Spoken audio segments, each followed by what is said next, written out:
Class 10-এর ছাত্ররা মাইতি সরকারের বুক 30 page 2-এর দাগের 5-এর অঙ্কটা করণীর অঙ্ক আছে।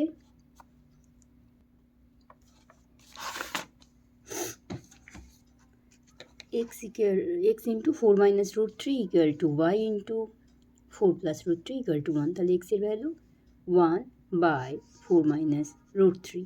এবার নিচে রুট থাকলে আমরা সেটার করণী নিরসন করি তার অপোজিট করণী দিয়ে।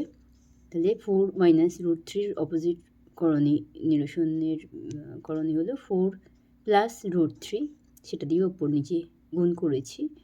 তাহলে এটা এই সূত্রে পড়ে যাচ্ছে নিচে 4 plus root 3 into 4 minus root 3, আর ওপরে গুণ করেছি 4 প্লাস রুট 3, ওপর নিচ দুটোই 4 প্লাস রুট 3 দিয়ে গুণ করেছি। তাহলে a plus B into a minus B, নিচে তাহলে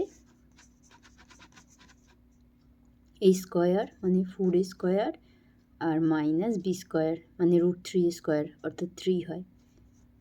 তাহলে 4 4 16, 16 মাইনাস 3 13। একইভাবে y এর করণী নিরসন করেছি, এখানে প্লাস ছিল তাই মাইনাস দিয়ে উপর নিচে গুণ করেছি, গুণ করে একইভাবে নিচে 13 পেয়েছি আর ওপরে 4 মাইনাস রুট 3 পেয়েছি। এবার এক্স স্কোয়ার আর ওয়াই স্কোয়ারের ভ্যালু বসানো হলো, অর্থাৎ এইটার হোল স্কোয়ার প্লাস এটার হোল স্কোয়ার।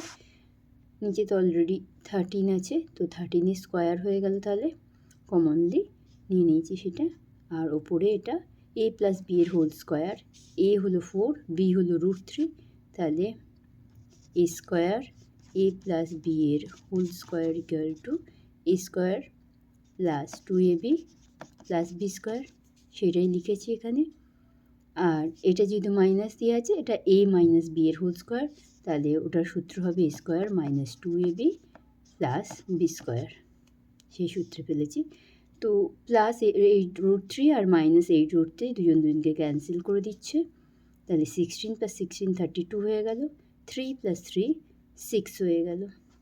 তাহলে হয়ে গেল আমাদের 38/13 স্কোয়ার।